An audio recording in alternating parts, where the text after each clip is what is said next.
Cinema చూసిన తర్వాత ఏడుపు వస్తుంది, కానీ బయటికి కక్కలేని పరిస్థితి, చాలా చండాలంగా ఉంటుందని. నేను ఇప్పటికీ ఏ సినిమా గురించి మాట్లాడుతున్నానో మీ అందరికీ మ్యాక్సిమం అర్థమైపోయి ఉండొచ్చు. Game changer. Written and directed by Shankar గారు, స్టోరీ బై కార్తిక్ సుబ్బరాజ్ గారు, ప్రొడ్యూస్డ్ బై, చాలా బాధగా ఉంది ఈ విషయంలోనే, Dil Raju garu. It's really disappointing. Dil Raju garu, మీరు చాలా తొందరగా కోలుకోవాలని కోరుకుంటున్నాను.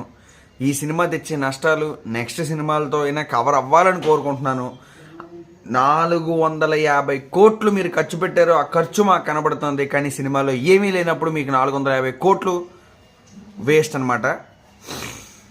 ఓకే, మనం డెప్త్గా మాట్లాడుకుందాం ప్లీజ్. దానికంటే ముందు కొంచెం దయ ఉంచి నా ఛానల్ని కొంచెం సబ్స్క్రైబ్ చేసుకోండి, పక్కనే ఉన్న గంటను కొట్టండి.